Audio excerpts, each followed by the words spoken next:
Shalom, Pastor. Shalom. Ya, apa kabarnya? Puji Tuhan. Ya, jadi sebenarnya kami ada tugas wawancara dari Kepemimpinan Kristen, mata kuliah Kepemimpinan Kristen, Ya. dan kami mengambil gereja YHS sebagai tugasnya kami dan meminta tolong kepada Pastor Iman untuk bisa membantu kami dalam wawancara ini. Ya. Jadi ya seperti itu. Nah, mungkin boleh perkenalkan namanya. Oh ya. Kenalkan, nama saya Pastor Iman Mintario. Saya di sini sebagai full timer, terkhusus melayani di bagian pastoral di gereja YHS Makassar.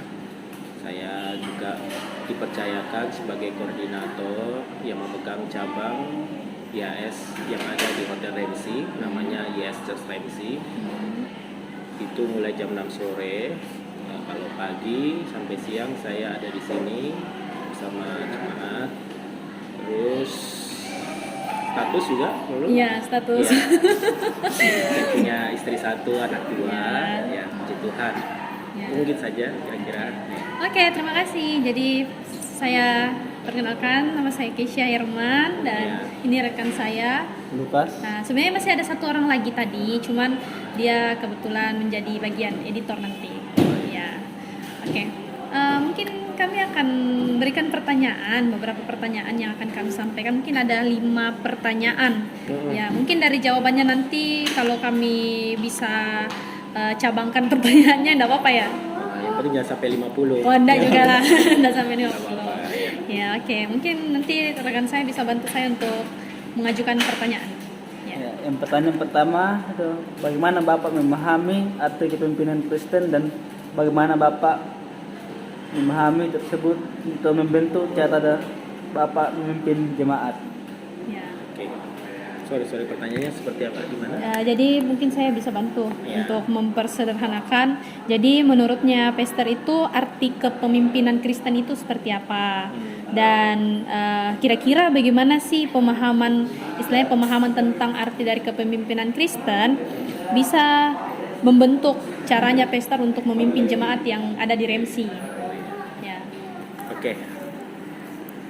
Arti kepemimpinan Kristen bagi saya itu adalah kepemimpinan yang harus memberi pengaruh. Ya.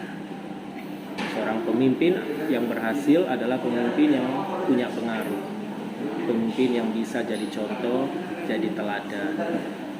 Dalam kekristenan, tentunya kepemimpinan itu harus sesuai dengan cara kepemimpinannya Kristus, yaitu yang dengan memberi teladan, memberikan kasih, integritas, kebenaran. Ya, itu yang nampak dari pribadi Yesus.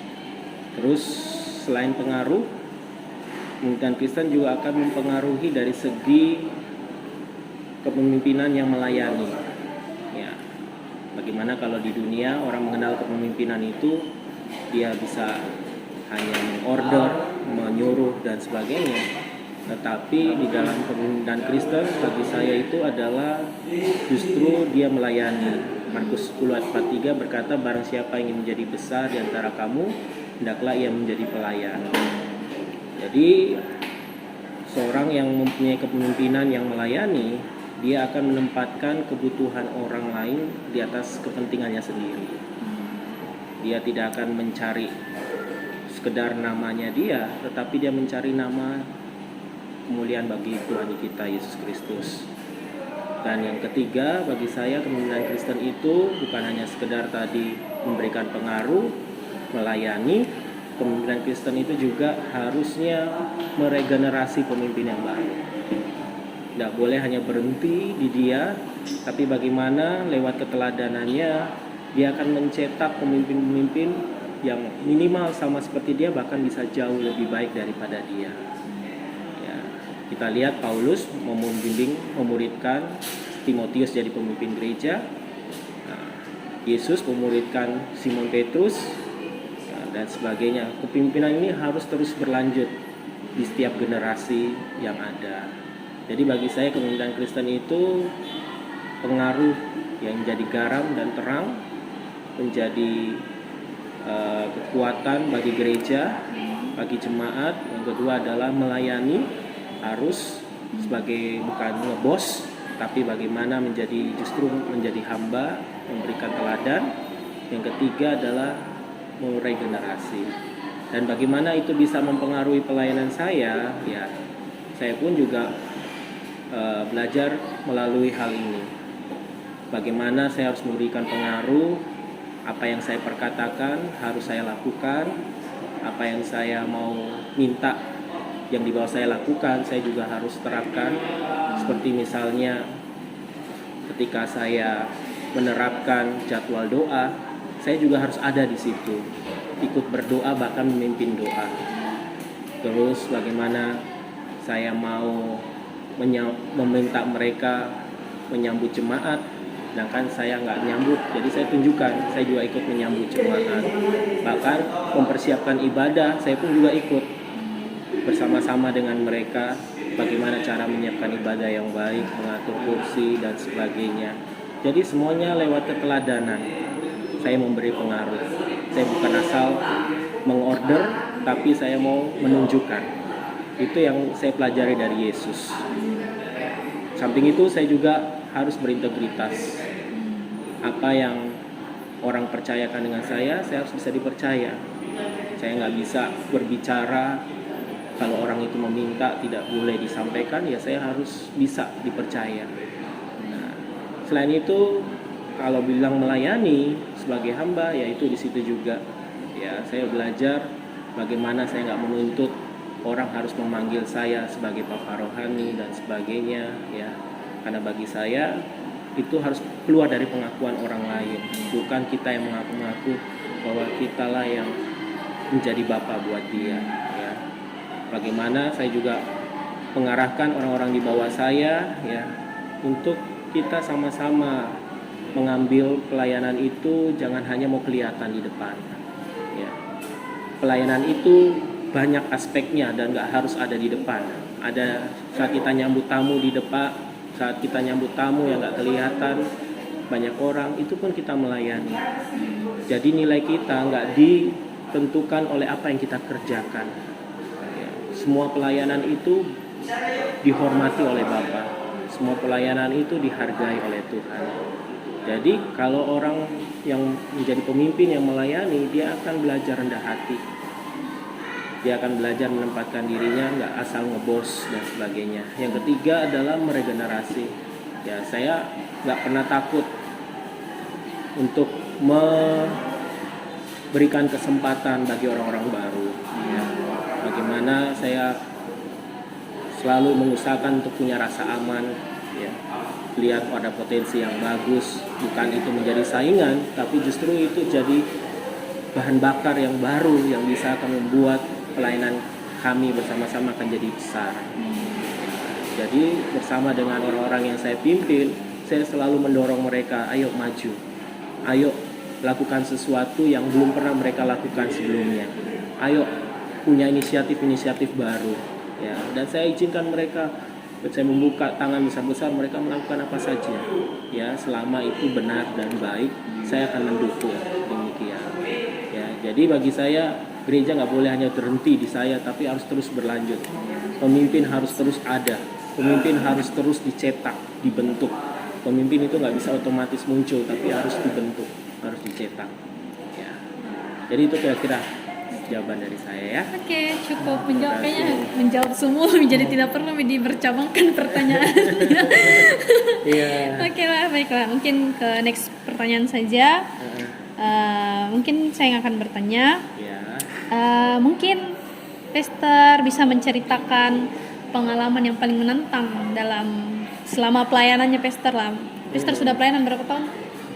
Saya pelayanan itu dari sejak remaja sebenarnya. Tapi ketika remaja saya temukan panggilan saya untuk jadi hamba Tuhan itu setelah lulus SMA. Dari tahun 2008 saya masuk sekolah Alkitab, terus praktek 2009 di Palembang, bahkan terus berlanjut sampai Solo, pelayanan sekolah teologi sambil pelayanan. Dan kira-kira itu 17 tahun, ya. 17 tahun. Iya, Oke lah. 17 tahun dari sekarang. Oke, jadi selama 17 tahun, pengalaman apa yang paling, mungkin ceritakan sedikit sajalah, pengalaman yang paling menantang di saat pelayanan itu apa gitu? Mungkin dalam masalah atau apapun itu, yang paling menantang lah pokoknya dalam pelayanan. Dan setelah itu nanti kira-kira bagaimana caranya Pastor menghadapi tantangan itu dengan pendekatan kepada Kristus? Oke, kalau bicara pelayanan yang paling menantang, semuanya menantang ya. Banyak hal saya sudah lalui dalam pelayanan ya. Dalam awal mula pelayanan itu yang paling menantang itu ketika saya pelayanan waktu itu ditempatkan di satu tempat pelayanan interdenominasi yang begitu keras di bawah kepemimpinan. Jadi pemimpin saya itu sangat-sangat keras, disiplin, sangat-sangat menerapkan cara-cara yang menurut saya pikir loh harusnya ini nggak diterapkan sebagai hamba Tuhan ya. Tetapi saya tetap belajar setia ya, sempat mau menyerah memang secara manusia. Kalau pikir ya sudah saya pulang saja, saya memilih jalan yang lebih enak menurut maunya saya. Tapi ketika saya kembali duduk di kaki Tuhan, saya meminta Tuhan tuntun saya dalam panggilan saya, dan Tuhan ternyata mau saya di situ. Ya, sempat saya pernah keras menantang pemimpin saya, tapi Tuhan akhirnya jamah hati saya untuk saya rendah hati minta maaf sama dia. Ya, dan saya minta di situ kasih kesempatan saya tetap melayani sesuai komitmen saya 1 tahun di sana. Ya, jadi di situ awal mula. Terus dalam perjalanan berikutnya, ya di situ saya diajarkan bagaimana ketundukan, bagaimana belajar melalui proses yang walaupun nggak enak secara daging, tapi ternyata Tuhan mau kita lalui itu. Ya. Setelah itu saya belajar, ternyata saya dibentuk, saya jadi orang yang kuat di proses. Mau orang setoksik apapun yang buat saya, ternyata saya jadi kuat lewat proses tersebut. Saya nggak mudah quit, nggak mudah menyerah karena saya melewati itu. Selanjutnya yang menantang setelah dalam pengembalaan saya hari-hari ini ya terutama ya menghadapi rekan-rekan pelayanan yang nggak bisa sejalan ya. Saya pernah ditantang merasa bahwa oh ini Pak Iman nggak baik dan sebagainya sebagai pemimpin ya, timbul keinginan ya bisa saja emosi juga ya, tapi saya ingat kata-kata firman hamba Tuhan itu harus bisa sabar, menjaga emosi, tidak boleh terpancing ya. Jadi saya datangi orangnya dengan kerendahan hati, saya bicara baik-baik, saya sampaikan dengan rendah hati, dan puji Tuhan hari ini orang yang tadinya keras itu sekarang jadi yang paling mendukung pelayanan, berubah. Jadi memang dalam kepemimpinan Kristen itu dalam pelayanan saya belajar di situ harus bisa menjaga emosi kita, menjaga integritas kita sehingga nama Tuhan nggak dipermalukan lewat pelayanan kita. Oke. Ya, itulah. Mungkin ada mau jawab, mau bertanya lagi? Ada yang kamu mau tanyakan? Sudah jelas? Jelas. Kayaknya memang tidak perlu bercabang karena sudah jelas begitu jawabannya lengkap, detail. Masih ada 3 pertanyaan? Iya, masih ada 3, 4, 5. Mungkin dari rekan. Ya, pertanyaan selanjutnya, bagaimana Pastor menumbuhkan semangat pelayanan dan kepemimpinan dalam diri anggota jemaat atau tim pelayanan Bapak? Oke. Cara saya menumbuhkan semangat. Ya. Semangat itu harus kita mengerti dulu bahwa semangat itu menular dari satu orang ke orang yang lain. Ya, terkadang memang tantangan masalah itu bisa saja membuat kita tidak semangat. Tapi bagaimana saya harus menunjukkan itu terlebih dahulu pada anggota saya. Kalau mereka mau semangat, ya saya juga harus semangat dulu. Iya, harus dimulai dari atas. Harus dimulai dari saya. Bagaimana jemaat akan melihat teman-teman pelayanan, orang-orang di bawah saya akan ikut semangat ketika saya semangat. Terus cara saya juga adalah apa? Saya juga memberitahu bahwa semangat itu harus dimulai juga dari kedekatan kita dengan Tuhan. Jadi kalau mereka jarang berdoa, kerohaniannya yang nggak dibuat bertumbuh, ya pasti nggak semangat. Jadi ya biasa cara saya ajak mereka berdoa bersama. Kalau ada yang bermasalah sekali, kelihatan sangat nggak semangat, saya bisa panggil pribadi. Saya ajak ketemu, saya tanya apa persoalan mereka, saya doakan, dan tak sedikit mereka ada yang diganggu dengan kuasa kegelapan, roh jahat. Saat kita berdoa, kita usir setannya, berubah. Mereka jadi pribadi yang akhirnya lebih semangat. Ya. Kita harus sadar bahwa memang salah satu yang membuat aspek kita tidak semangat itu kadang-kadang roh jahat yang mengganggu. Ya. Selain persoalan yang ada. Ya. Jadi itu, saya ajak mereka berdoa, saya ajak mereka temukan ketenangan di dalam Tuhan, dan ajak mereka menyerahkan beban mereka sama Tuhan. Ya, kalau beban dibawa ya pasti susah untuk semangat. Tapi kalau beban itu sudah diserahkan sama Tuhan, pasti mudah untuk semangat. Pasti akan otomatis kita akan dengan ringan melayani segala sesuatu. Tapi itu harus terkembali ke mereka, mau nggak didoakan atau enggak. Mau mereka semangat atau tidak, semua tergantung dari mereka berarti ya. Iya, kita nggak bisa paksa soalnya. Ya itulah jadi seorang pemimpin, tidak mudah. Oke, cukup menjawab semuanya. Oke, mungkin masuk di pertanyaan selanjutnya dari saya. Bagaimana ya mensederhanakan ini dalam membuat keputusan yang sulit? Bagaimana pastor mencari kehendak Tuhan dan menyeimbangkannya dengan kebutuhan gereja? Dalam membuat keputusan yang sulit ya. Iya, kayak bagaimana caranya pastor?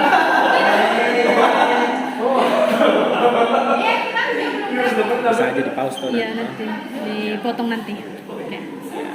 Oke, lanjut. Ya, mungkin bagaimana caranya dalam membuat keputusan yang sulit? Bagaimana caranya pastor mencari kehendak Tuhan dan kasih seimbang dengan kebutuhannya gereja, gitu. Mungkin Pak. Yang menyeimbangkan kebutuhan gereja ini yang masih agak. Oke. Baik. Dalam membuat keputusan yang sulit, biasanya yang pertama tentunya saya berdoa. Ya, kita harus apapun itu andalkan Tuhan. Minta hikmat Tuhan. Tapi selain kita minta hikmat Tuhan dalam doa, hikmat Tuhan itu juga ada di dalam orang-orang yang bersama kita. Ya.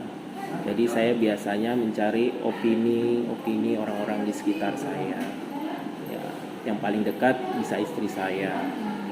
Yang berikutnya adalah orang-orang di ring satu saya. Biasanya saya bertanya pada orang-orang yang saya percaya punya hikmat tertentu, saya akan minta diskusi bersama mereka. Bagaimana kalau saya ambil keputusan ini? Bagaimana kalau saya melangkah ke sini sebelum saya ambil keputusan itu? Dan akan ada pertimbangan-pertimbangan yang baik, ya, yang bisa saya pilih. Dan setelah itu baru saya cocokkan betul dan sesuai firman juga semuanya, baru saya ambil keputusan itu. Ya, dalam menyeimbangkannya dengan kebutuhan gereja, ya kita harus percaya bahwa setiap kali kita mengambil keputusan itu dia datangnya dari Tuhan. Ya, sebagai contoh, pernah baru-baru ini saja saya memang diperhadapkan keputusan yang sulit, ya, dimana satu sisi saya perlu menjaga perasaan orang itu, tapi satu sisi saya harus mengambil keputusan yang tegas, mengingat orang yang saya harus disiplin itu adalah orang yang saat ini cukup jarang terlihat kehadirannya di gereja, padahal dia adalah pemimpin, padahal dia adalah seorang yang dipercayai tanggung jawab, tapi nggak muncul hanya karena ada ada pekerjaan yang harus dia kerjakan. Jadi dalam keputusan itu saya nggak serta-merta langsung mendisiplin, tapi saya menanyakan kepadanya, apa sih yang menjadi kesulitan dia. Lalu dia menyampaikan bahwa dia memang sudah tidak bisa menyeimbangkan antara pekerjaan dan pelayanannya di gereja. Ya, dia merasa bahwa dia harus lebih fokus di pekerjaan. Ya sudah, disitulah saya ambil keputusan bersama rekan-rekan yang ada, jangan dipaksa. Dalam pelayanan, kalau kita dirasa fokus kita mau lebih ke pekerjaan dulu, ya nggak apa-apa. Mundur sejenak, ya perbaiki prioritas lebih lagi, uruslah dulu pekerjaan keluarga yang ada. Pelayanan itu bukan sesuatu yang harus menuntut. Ya, saya mau katakan, biarlah orang melayani itu atas dasar hati yang benar-benar karena ia mau, karena dia bersuka cita, bersyukur, jangan karena keterpaksaan. Jadi walaupun berat saya harus lepaskan salah satu pemimpin di gereja saya, tapi saya harus lakukan itu, dan saya percaya itu dari kehendak Tuhan. Daripada dia memaksakan dirinya dan akhirnya nggak jadi berkat di gereja, jadi batu sandungan buat jemaat dan sebagainya juga, ya sudah, dia istirahat dulu dari kepemimpinan di gereja, tetap saya akan layani sebagai jemaat. Ya. Mungkin seperti itu. Mungkin kita masuk di pertanyaan yang terakhir. Pertanyaan kelima. Kayaknya enggak jadi pertanyaannya bercabang-bercabang, Pastor, karena semuanya sudah menjawab secara detail. Jadi enggak perlu pertanyaannya. Ya mungkin rekan bisa bantu. Ya, untuk pertanyaan terakhir, selama Pastor pelayanan, apa perubahan atau pertumbuhan rohani yang terbesar yang Pastor temukan? Pastor alami selama melayani sebagai pemimpin gereja. Kira-kira perubahan atau pertumbuhan ini semacam kayak kesaksian mungkin selama pelayanan itu sebagai pemimpin, pertumbuhan atau apa tadi? Perubahan apa yang terjadi yang Pastor alami secara pribadi? Oke. Selama memimpin ya, berarti bukan selama kenal Tuhan ya. Ya, selama menjadi pemimpin gereja. Pemimpin gereja. Oke. Tentu banyak ya perubahan-perubahan yang saya alami. Yang terbesar menurut saya adalah ya, saya bisa lebih merasa lebih bisa bertanggung jawab lagi. Ya, kalau dulu masih di bawah kepemimpinan dan sebagainya, kita masih bisa berpikir untuk diri kita saja, nggak terlalu fokus kepada orang lain. Tapi kalau sudah sebagai pemimpin, ternyata nggak bisa ya. Di saat kita kurang perhatian kita dengan jemaat, ada saja pasti masalah ya. Saat kita mulai fokus pada diri kita saja, wah pasti ada saja masalah di jemaat. Jadi saya mulai merasa bahwa di sini saya punya hatinya Tuhan lebih lagi buat jiwa-jiwa. Setelah jadi pemimpin, doa saya lebih banyak nggak fokus pada diri, selalu fokusnya kepada kebutuhan jemaat. Ya. Setelah jadi pemimpin juga, saya belajar juga melihat bahwa ternyata kepemimpinan itu memang tidak ada yang sempurna. Karena sebelum memimpin, saya biasanya bisa menjadi tokoh yang kritis ya. Mengkritisi kepemimpinan, kenapa kurang, kenapa pemimpin seperti itu. Tapi setelah saya rasakan jadi pemimpin, memang nggak mudah ya. Dan saya belajar, oh ya ternyata beginilah kalau saya harus menghormati pemimpin. Karena pemimpin itu akan diperhadapkan situasi-situasi keputusan-keputusan yang nggak mudah. Bisa saja keputusan itu tidak populer bagi anggotanya, tetapi itu kehendak Tuhan. Nah, sehingga saya belajar di situ, wah ternyata sebagai pemimpin ya saya juga harus mau dipimpin lagi oleh pemimpin saya yang di atas. Saya harus menghormati, sehingga apa, saya juga akan menuai orang-orang di bawah saya juga akan menghormati kepemimpinan yang Tuhan percayakan. Selain itu juga perubahan pertumbuhan yang terbesar juga adalah setelah memimpin itu saya lebih banyak melihat mujizat Tuhan. Ya, bukan hanya pribadi saya sendiri, tetapi orang-orang yang bersama saya melihat bahwa Tuhan itu bekerja. Ketika saya sungguh-sungguh memimpin dalam kasih karunia Tuhan, saya selalu berdoa, saya selalu serahkan kepemimpinan saya, Tuhan menumbuhkan orang-orang yang bersama saya juga. Ya. Jadi itu berkat bagi saya. Lihat pelayanan ini, walaupun pelayanan ini belum besar ya, apa yang saya pegang saat ini belum besar untuk kacamata dunia, tetapi lewat pertumbuhan orang-orang yang bersama saya pun sudah sangat puas bersukacita. Ya. Ya. Wow. Kira-kira seperti itu. Ya, berarti banyaklah perubahan, pertumbuhan setelah menjadi pemimpin.